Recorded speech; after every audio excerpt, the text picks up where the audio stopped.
mahasiswa PPG dalam jabatan kategori 2 tahun 2022 Universitas 11 Maret.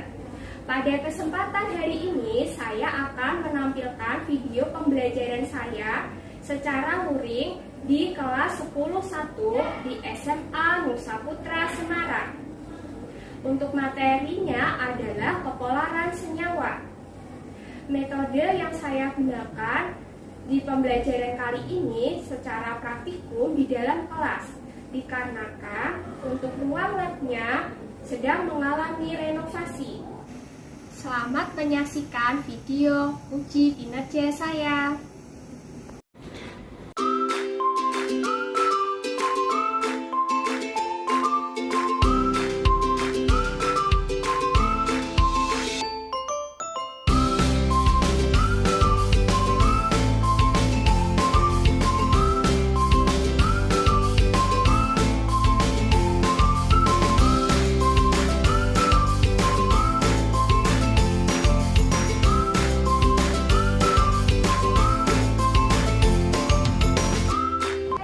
Selamat siang semuanya. Siang, Bu. Bagaimana kabar kalian pada hari ini? Baik. Bagaimana kabarnya Robertus hari ini? Baik, Bu. Baik ya. Oke, kalau baik, alhamdulillah kita bisa bertemu di dalam pembelajaran kimia pada siang hari ini. Masih semangat kalian mengikuti pembelajaran kimia? Semangat.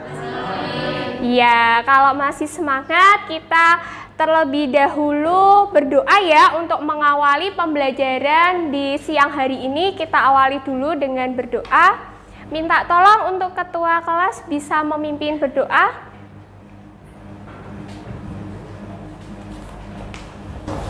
Mari semuanya dan Bu Levi berdoa dulu sebelum mulai pelajaran kimia. Berdoa menurut agama dan kepercayaan masing-masing dimulai. Berdoa selesai. Ya, terima kasih Grace. Nah, anak-anak, sebelumnya Ibu mau mengabsen kalian terlebih dahulu ya. Nanti yang Ibu panggil namanya, silahkan angkat tangannya atau bilang hadir ya. Bisa? Oke, Adrian, Amala, Bintang, Clarinta, Diana, Jiroy, Angelita, Eza, Glory, Graciela, Immanuel, Jonathan Randy, Lim Evelyn.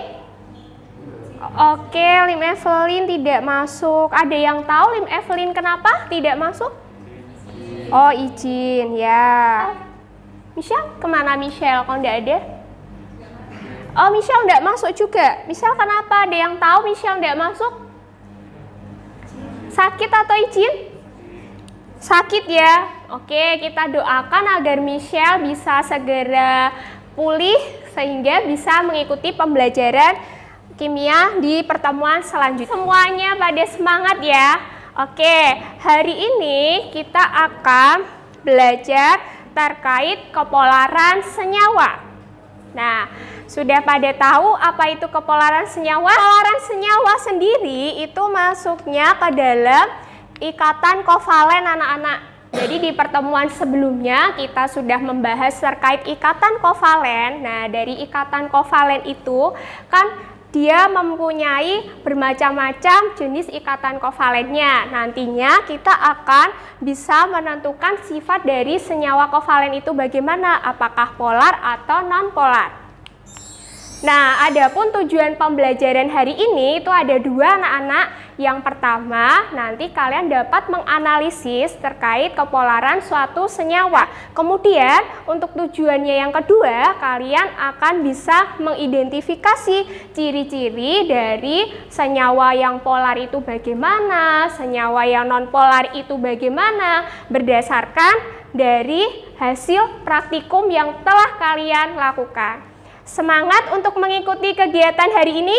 Semangat. Coba suaranya, tepuk 1, tepuk 2, tepuk tangan untuk kita semuanya. Ya, oke, sip.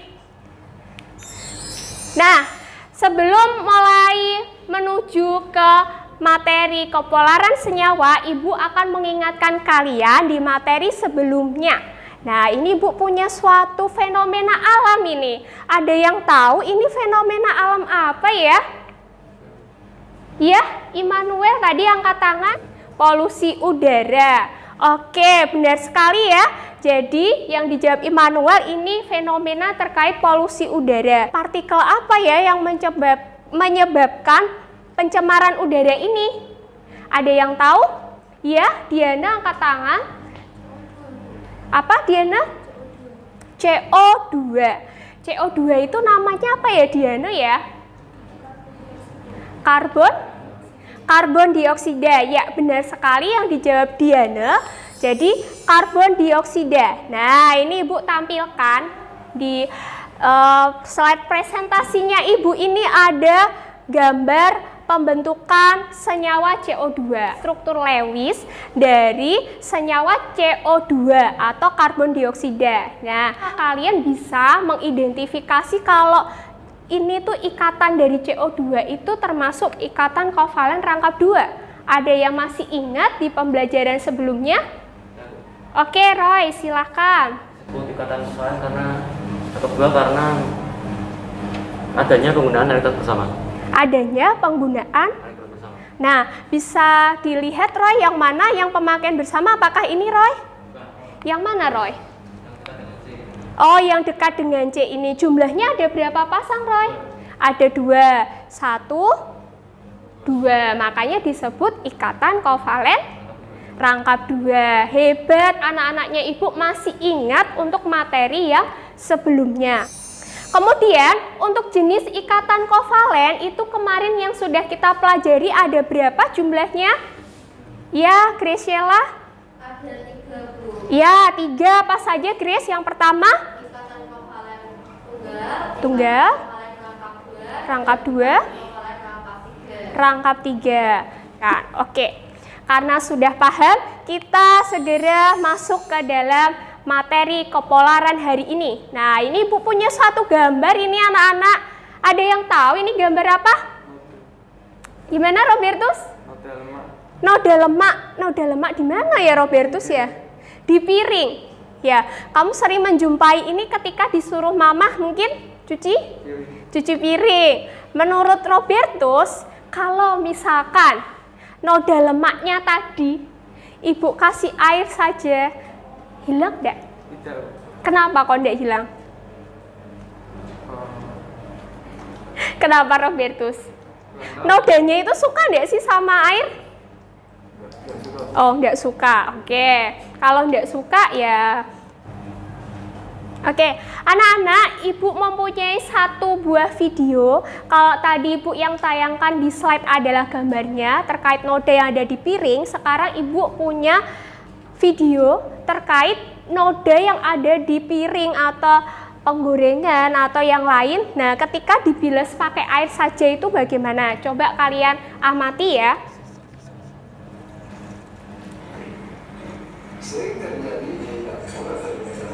Nah, ini kalian bisa lihat dia membilasnya pakai air.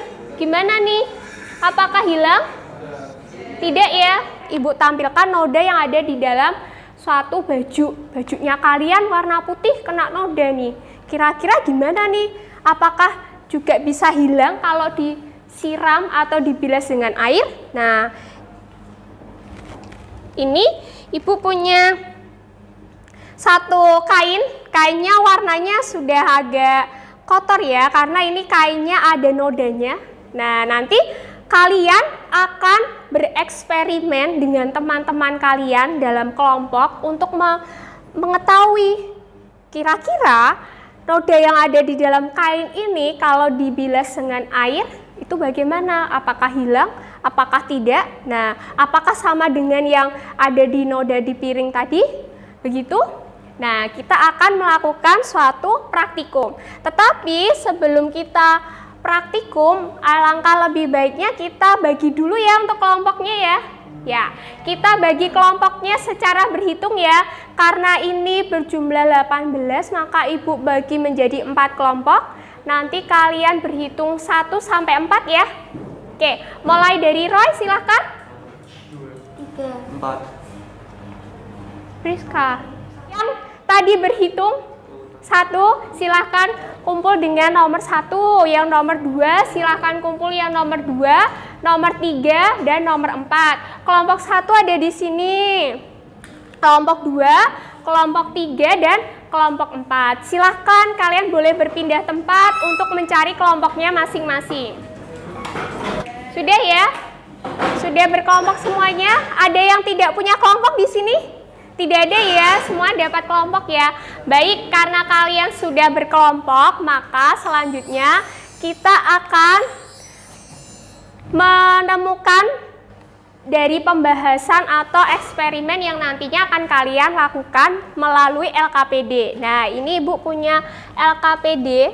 LKPD-nya seperti ini anak-anak. Nanti tiap kelompok akan mendapatkan masing-masing 1 LKPD dari Ibu. Silahkan kalian nanti berdiskusi. Nah, di dalam LKPD-nya itu ada petunjuk untuk melakukan praktikum. Silahkan kalian baca terlebih dahulu, kemudian nanti kalian kerjakan ya dengan baik. Bisa? Oke, Ibu bagi dulu ya untuk LKPD-nya. Oke. Semuanya sudah mendapat LKPD ya?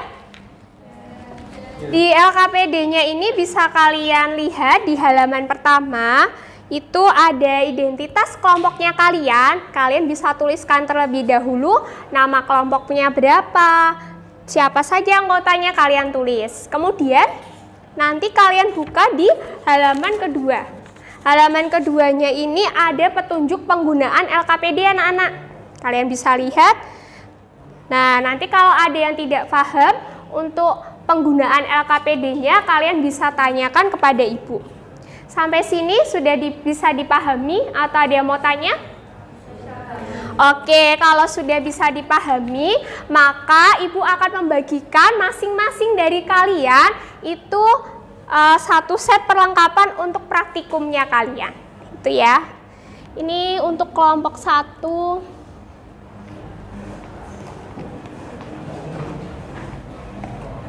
Jadi di dalam perlengkapan praktikum itu kalian akan menerima 3 buah kain yang sudah ada nodanya. Nanti kalian percobaan pertama kalian bisa eksperimen bagaimana ya nodanya ini ketika saya taruh di air biasa sama air plus deterjen itu apa yang terjadi. Ya, itu untuk praktikum yang pertama. Silakan kalian kerjakan terlebih dahulu. Ibu berikan waktu 10 menit, sudah cukup ya? Cukup? Ya, silakan berdiskusi karena kegiatan diskusi kalian Ibu nilai. Jadi harapannya semua aktif terlibat ya anak-anak. Silakan bekerja.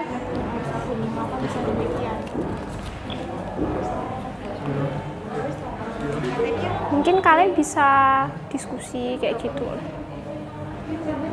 Itu ada deterjennya bisa ini dulu.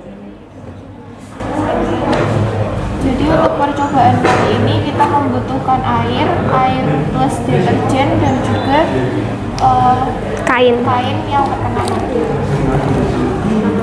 Yang pertama kita campuri air dengan terlebih dahulu.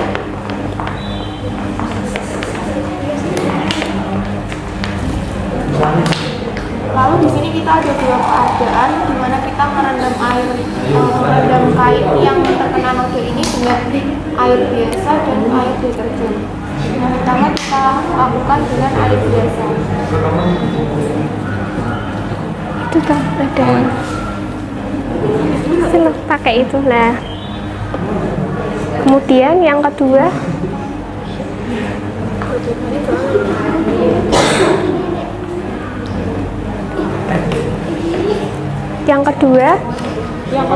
Keadaan kedua kita merendam kain yang ada nodanya dengan air dengan deterjen.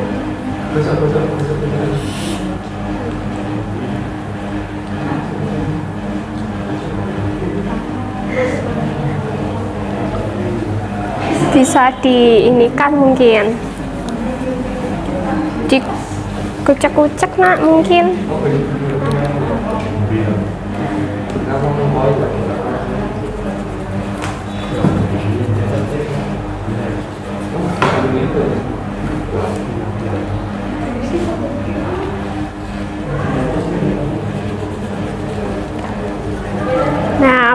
terjadi bisa dibandingkan.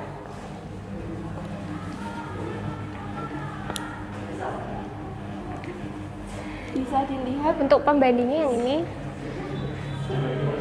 bisa dilihat noda yang direndam dengan air dan juga deterjen dia lebih mudah hilang. Hipotesis kelompok kami adalah Ya, didiskusikan dulu enggak apa-apa. Kan sudah praktek, berarti nanti kalian menuliskan hasil hipotesisnya di LKPD-nya.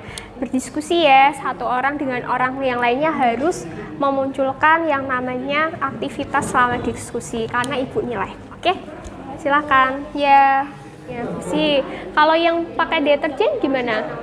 Lebih bersih. Nah, kira-kira kenapa tuh kok yang deterjen seperti itu, air seperti ini, yang tidak dicuci juga seperti itu?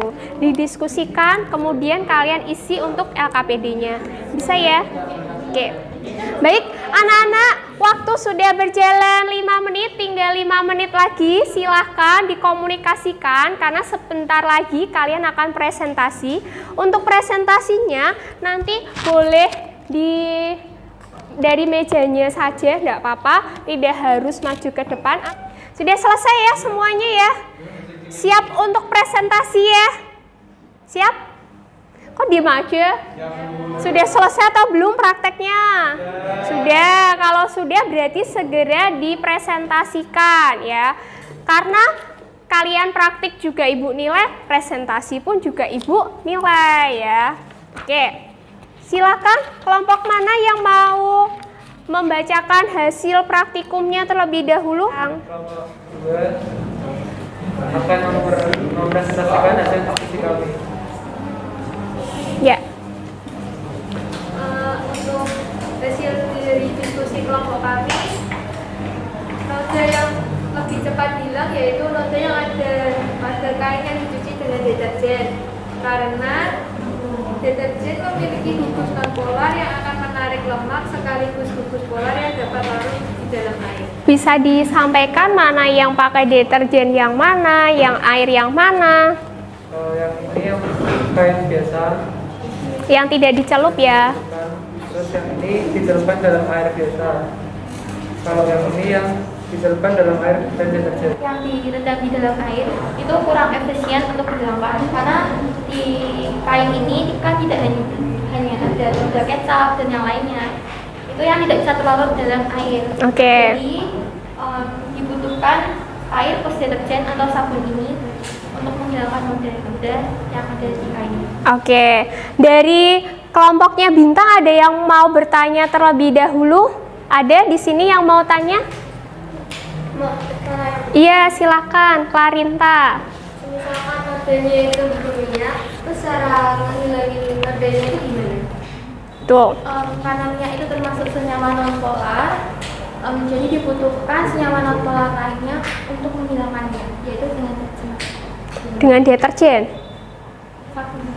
Oke, dengan deterjen atau sabun itu. Berarti di dalam sabun itu ada gugusnya? Gugus? Non-polar. Apa hanya cuma non-polar? Bagaimana kalau yang polar? Ada juga enggak?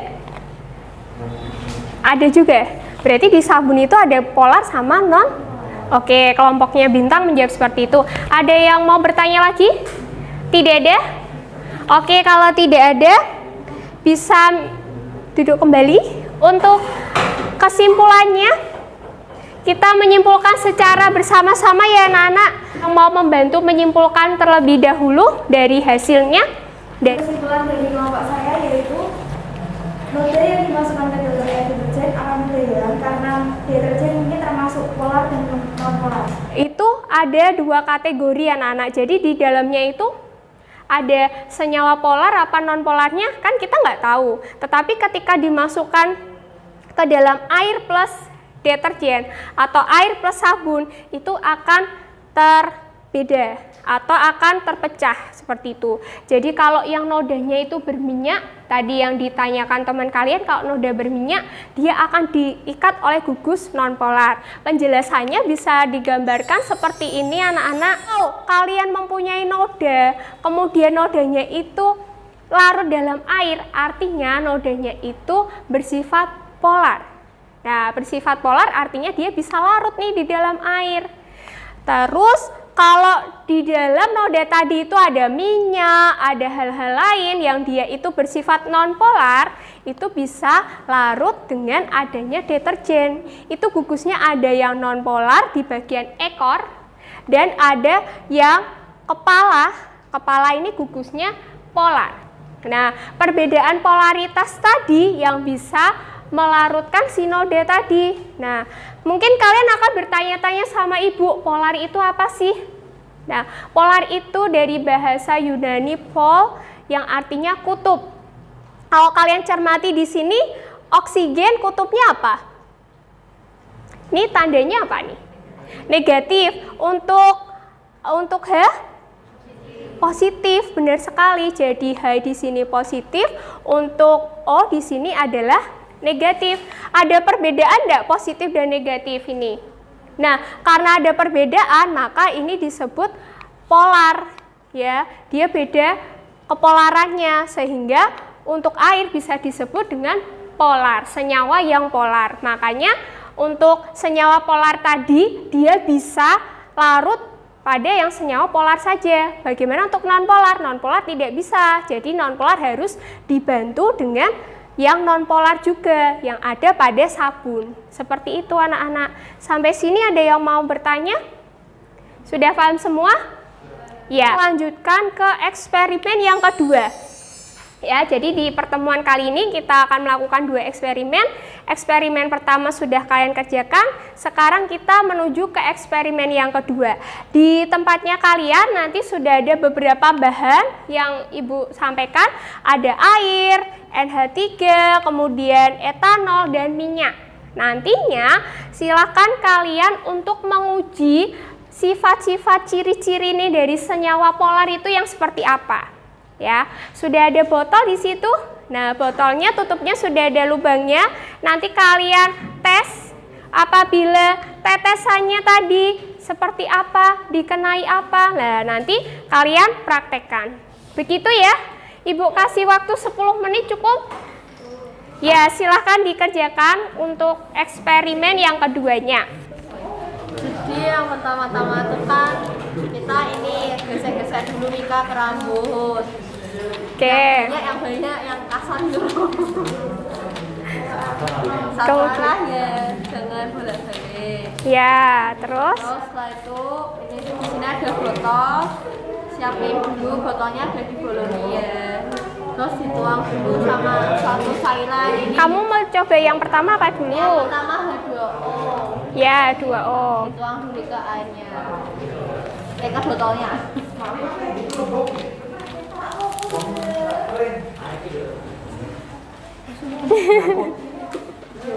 Tuh di. Itu yang kedua apa? NH3.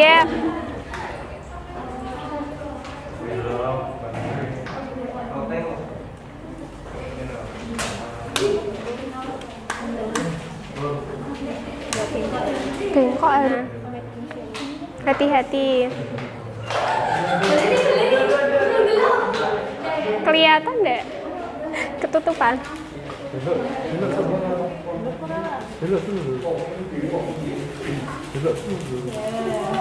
Belok ya?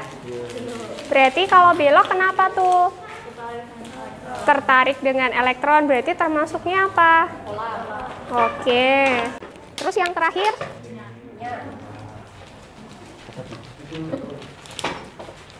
Chris dari sini aja. Jadi saya mau ke dia. Jangan nutupin ini. Awas Chris.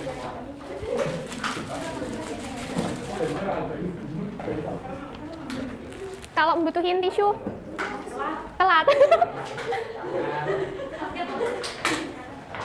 Gimana dengan minyak? Lurus, tidak tertarik.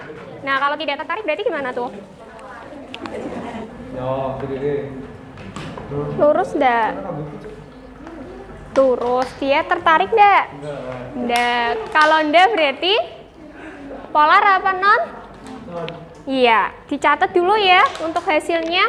Anak-anak hasilnya didiskusikan, dituliskan di LKPD kalian ya. Itu sudah selesai? Oke, kita akan sampai di bagian berkomunikasi. Jadi kalian akan menyampaikan hasil dari yang sudah kalian praktikumkan tadi satu kelompok. Nah, itu silahkan disampaikan. Kali ini maju ya ke depan kelas ya. Dari percobaan tersebut, menurut pendapat kami yang termasuk senyawa polar yaitu H2O, C2H5OH, dan NH3.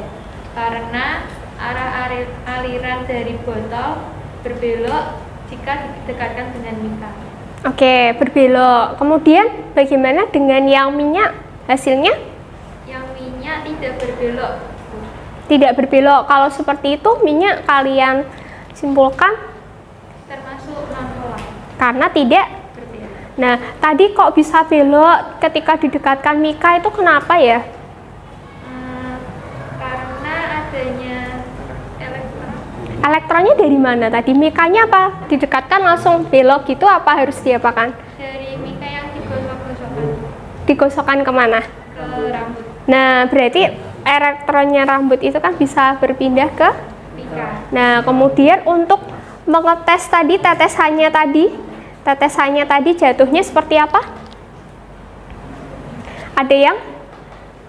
Nah, kalau yang belok itu berarti kalian identifikasi itu sebagai senyawa apa? Senyawa polar. Senyawa polar. Kalau yang lurus saja?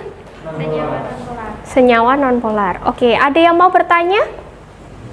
Ya, silakan Roy.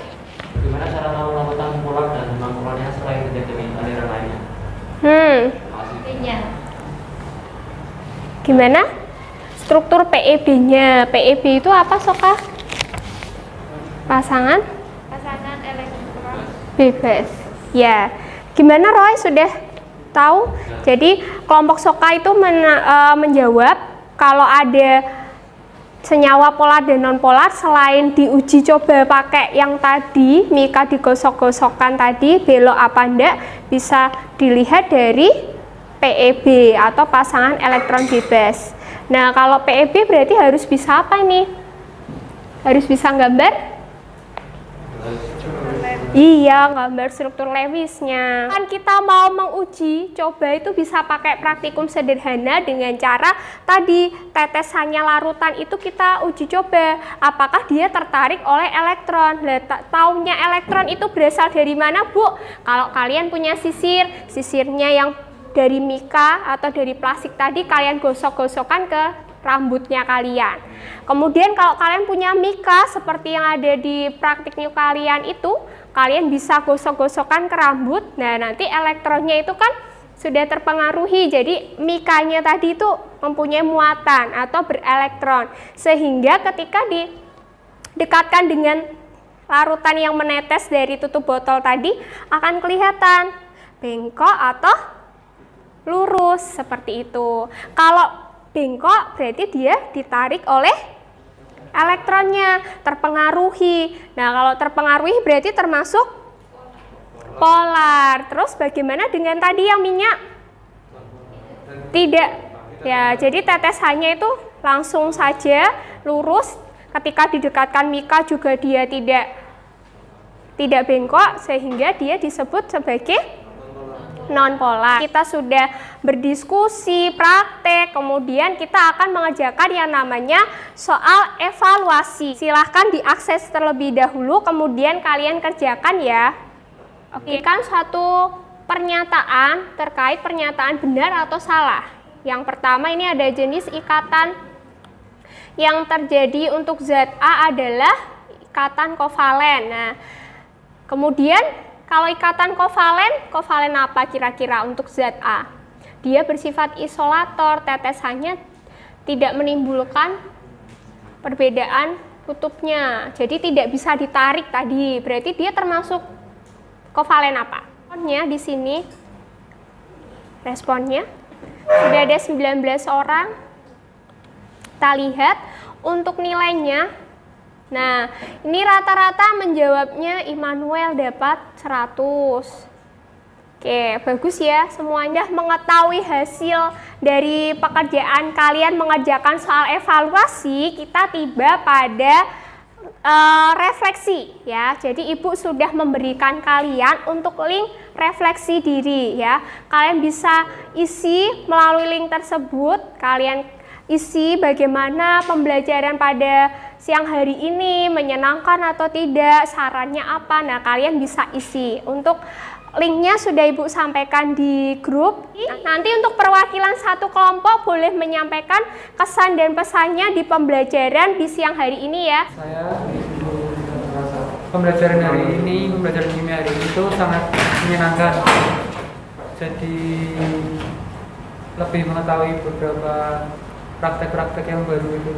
Oke. Kesan dan pesan pembelajaran ini sangat seru karena ada prakteknya, jadi materi bisa lebih mudah dipahami. Materi mudah dipahami karena ada praktikumnya. Anak-anak, atas responnya kalian luar biasa.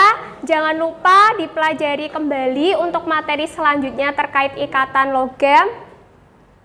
Nah, kemudian tadi kita mengawali dengan berdoa, mari kita tutupnya juga dengan berdoa. Bisa dipimpin berdoa. Mari teman-teman dan Bu Levi, kita menutup pelajaran kimia hari ini dengan berdoa. Berdoa menurut agama dan kepercayaan masing-masing dimulai. Berdoa selesai. Ya, terima kasih Chris. Selamat siang. Jangan lupa kalian untuk jaga kesehatan. Boleh dibersihkan terlebih dahulu untuk perlengkapannya. Silakan kembali ke tempat duduknya dan boleh pulang. Sampai jumpa di pertemuan selanjutnya anak-anak. Selamat siang.